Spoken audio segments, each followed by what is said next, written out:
নতুন ভিডিও নিয়ে হাজির হচ্ছি আমি সাইদুর রহমান। তো আজকে মূল টপিকটা হলো যে দক্ষিণ কোরিয়ার যে লটারিটা পাবলিশ হয়েছে সেই বিষয় নিয়ে আজকে এই পুরো ভিডিও আলোচনা করব। তো আপনারা ভিডিওটা স্কিপ না করে সম্পূর্ণ ভিডিওটা দেখবেন, আর না দেখলে কিন্তু স্কিপ করে দেখলে কিন্তু আপনারা ঠিকমতো বুঝতে পারবেন না। ইনু আংশিক কিছু গুরুত্বপূর্ণ কিছু বিষয় থাকে, সেই বিষয়গুলো কিন্তু আমি এখানে হাজির করব। তো আমি এখন সরাসরি ভয়েসিলো ওয়েবসাইটে যাব। তো আমি ভয়েসিলোর ওয়েবসাইটে যাব। আগে যাওয়ার পরে আমি এখানে আসলাম। তো ভয়েসিলো ওয়েবসাইটে আসার পরে দেখেন এই যে এখানে নোটিশটা অটোমেটিক্যালি দিয়ে দিয়েছে। তো আমি সকলের মধ্যে ক্লিক করে আমি আসলে পুরো এটা দেখে নেব।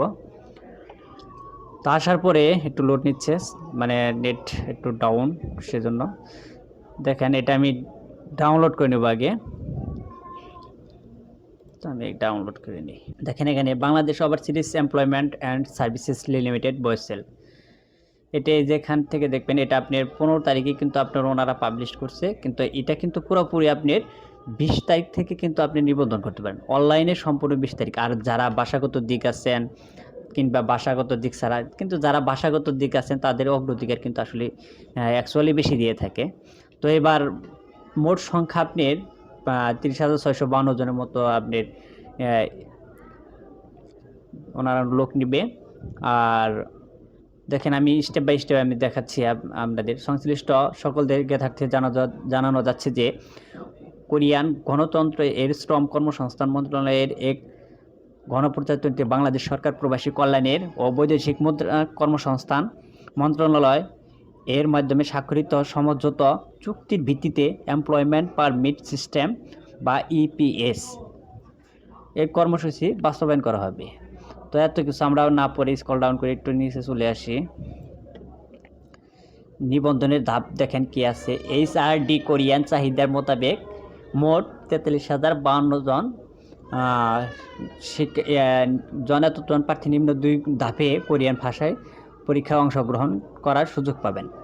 তো 2.1-এ দিচ্ছে দেখেন কোরিয়ান ভাষা পারদর্শীদের বিশেষ পদ্ধতিতে আগে আসলে আগে পাবেন এই ভিত্তিতে, মানে আগে যারা আবেদন করবেন, আবেদনের কিন্তু বিষয়টা যারা আগে আবেদন করতে পারবেন তাদের কিন্তু অগ্রাধিকার বেশি, সেই ক্ষেত্রে কিন্তু এখানে মানে বলা হয়েছে আর কি। তো আর স্ক্রল ডাউন করি আমি। আচ্ছা, এই যেখানে দেখেন 30,652 জন উৎপাদন শিল্প,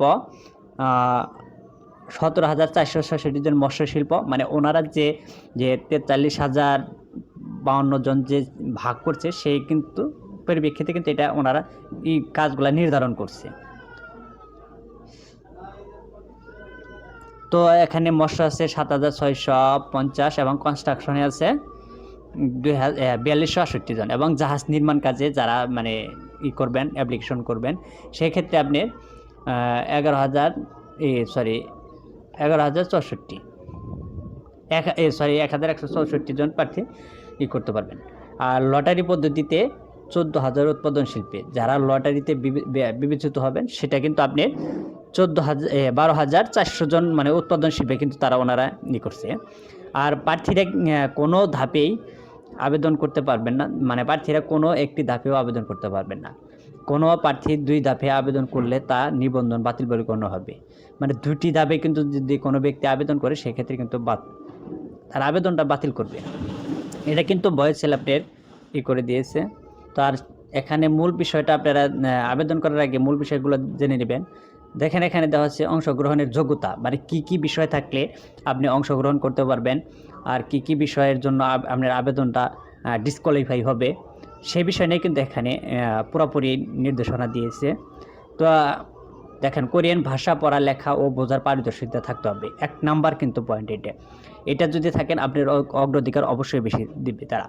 তো শিক্ষাগত যোগ্যতা এসএসসি বা সমমান পাস, আর বয়স সীমা 18 থেকে 39 বছর হতে হবে, মানে এর মধ্যে হতে হবে আর কি। ওনারা কিন্তু জন্ম তারিখ মানে কত তারিখ থেকে আপনারা এই করছে সেটাও কিন্তু নির্ধারণ করছে। যেমন জন্ম তারিখ হলো 20 ফেব্রুয়ারি থেকে হতে আপনার 2006 এর মধ্যে হতে হবে, মানে 2000 সালের এর মধ্যে হতে হবে।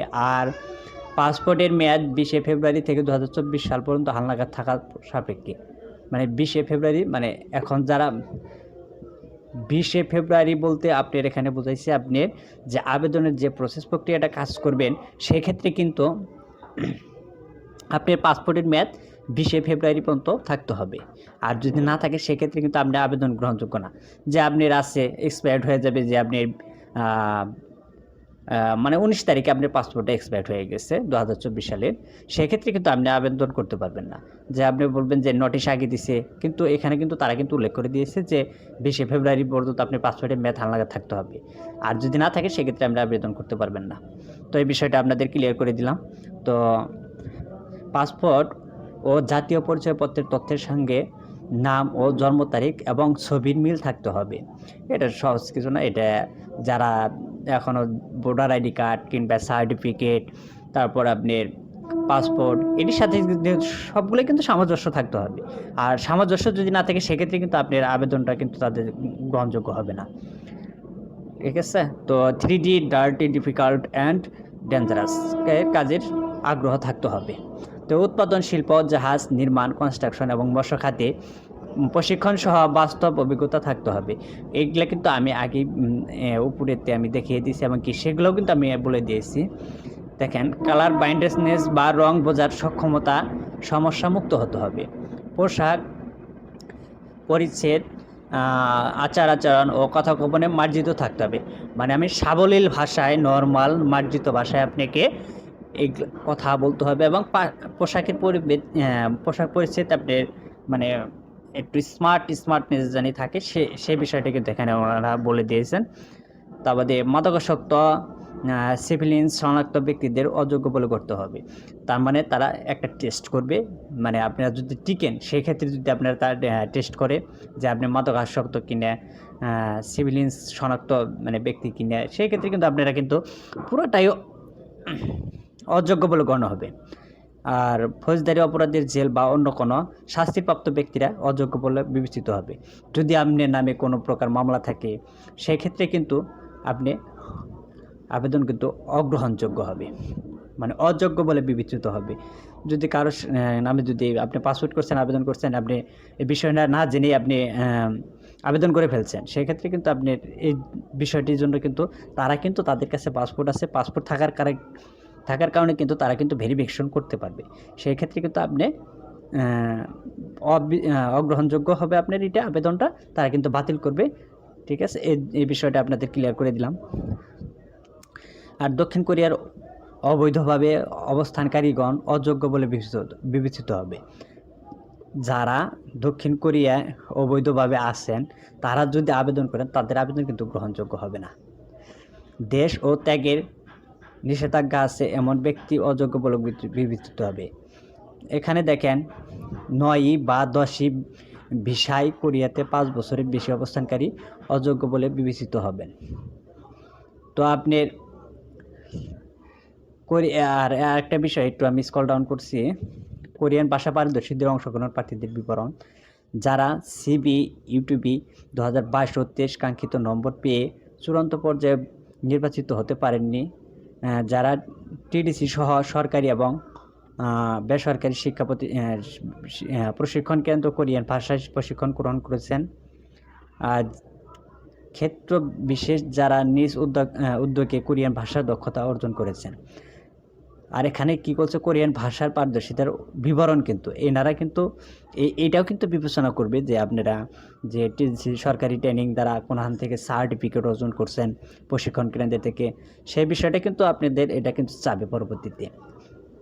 এই বিষয়টা আপনাদের ক্লিয়ার। আবার পরবর্তীতে বলতে পারেন যে আমার সার্টিফিকেট নেই, তাতে আমি আবেদন করতে, আপনি আবেদন করতে পারবেন, কিন্তু আপনার সার্টিফিকেট কিন্তু সংগ্রহ করে নিতে হবে। পরবর্তীতে আপনি কিন্তু অ্যাপ্রুভাল, মানে আপনি যদি টিকার পরে কিন্তু আপনি কোনো অ্যাপ্রুভাল রেসপন্স পাবেন না। এই বিষয়টি আপনাদের ক্লিয়ার করে দিলাম। তারপরে 3 ও 4 নংয়ের ক্রমিকের বর্ণিত শর্ত বহির্ভূত কেউ আবেদন করলে তার নিবন্ধন বাতিল বলে গণ্য হবে। 3 ও 4 নংয়ের মানে এই যে 4 নং আছে এখানে, আর এখানে 3 নং, এই 3-4-এর ভিত্তিতে যে শর্তগুলো ওনারা জুড়ে দিয়েছে সেই শর্তের সাপেক্ষে কিন্তু আপনার এই আবেদন কিন্তু বাতিল বলে গণ্য হবে। তো আপনার এর মধ্যে মানে সৎ, নিষ্ঠাবানের সব কিছু আপনার থাকতে হবে। আর এটির বিষয়গুলো আপনার মাথায় রাখতে হবে যে এটির ভিতরে আমি যদি কোনো একটা ইয়ের মধ্যে পড়ে যাই, সেক্ষেত্রে কিন্তু আমি আবেদন গ্রহণযোগ্য হবে না এবং কি ওনারা যে কোনো পদক্ষেপ নিতে পারে। তো এখানে প্রার্থীর বাছাই প্রক্রিয়া, প্রথম রাউন্ড পরীক্ষায় ইউটিবি, আর দ্বিতীয় রাউন্ড পরীক্ষায় স্কিল টেস্ট আর কম্পিটেন্সি টেস্ট, এগুলা। আর তৃতীয় নম্বর আছে প্রাপ্ত স্কোর মূল্যায়ন। কিন্তু এখানে কিন্তু বিশেষ করে প্রাপ্ত মূল্যায়ন স্কোরগুলো আছে, এইগুলা আপনার বিশেষ গুরুত্বপূর্ণ বিষয়। যারা নাম্বার মানে পরীক্ষায় যারা বেশি পাবেন মার্ক, তাদেরকে অগ্রাধিকার বেশি দেয় এবং কি তারা পেয়ে থাকবেন। তো স্ক্রল ডাউন করে নিচে চলে আসি একটু, আর এখানে দেখেন 6.1 কোরিয়ান ভাষায় ইউটিউবে এর অংশগ্রহণের লক্ষ্যে কোরিয়ান ভাষা পারদর্শী এবং উপরে বর্ণিত 3 ও 4 উল্লিখিত শর্তাবলী পূরণকারী আগ্রহীদের প্রার্থীকে আগামী 20 ফেব্রুয়ারি সকাল 10টা হতে 21 ফেব্রুয়ারির মধ্যে আপনার বিকাল 4টা পর্যন্ত কিন্তু আবেদন চলবে। আর এই আবেদন আসলে মূলত আগে আবেদন করতে হবে, তার পরবর্তীতে আপনি টাকা পেমেন্ট করতে হবে। এই প্রসেস প্রক্রিয়া নিয়ে আমি আর একটি ভিডিও দেব। আবেদন শুরু হলে আমি আপনাদের ভিডিও দেব। আর যদি এর আগেরও আমার একটা ভিডিও আছে ইউটিউবে, আপনারা ওটা আমার আরেকটি চ্যানেলে। তো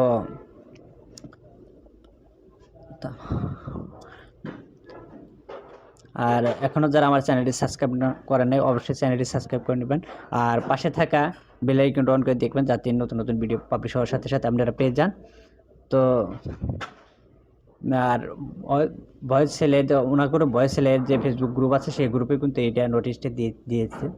তো আর এটার বিষয়টা আমি ভয়েস সেলের যে অ্যাপ্লাই লিঙ্কটা, সেটাও কিন্তু আমি আমার ভিডিও ডেসক্রিপশনে দিয়ে দেবো। কীভাবে আবেদন করবেন সেই বিষয় নিয়ে অনেক বিভ্রান্তিকর। তো সঠিকভাবে কিন্তু একটা আবেদন করতে হবে। সঠিকভাবে যদি আপনি আবেদন না করেন, সেক্ষেত্রে কিন্তু আপনার আবেদনটা বাতিল হয়ে যাবে। তো আপনারা কিভাবে পেমেন্ট করবেন আর ছবির সাইজ কত, সে বিষয় নিয়ে আমি এখন একটু কিছু বলে দিই।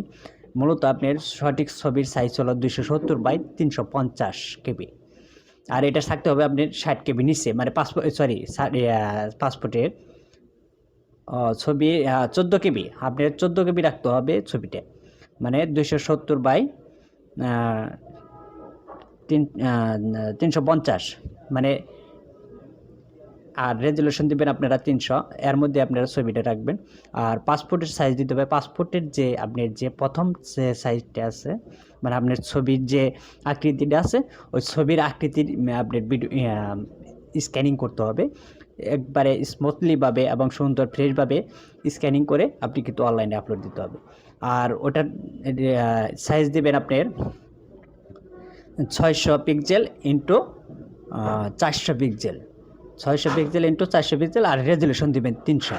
600 পিক্সেল এবং 400 পিক্সেল যদি আপনারা দেন, তাহলে দেখবেন আপনারা পাসপোর্টের সাথে হুবহু মিলে গেছে আপনার ক্রপ সাইজটা। তো এই বিষয় নিয়ে আমি ভিডিও আর দিব না, আর আপনারা যদি চান তাহলে আমি ভিডিও দিব। তো এই যে এখানে দেখেন ছবির সাইজ, কিন্তু আপনার অবশ্যই কিন্তু ছবিটা ফ্রেশ হতে হবে এবং কি সম্প্রীতি চলা ছবি দিতে হবে।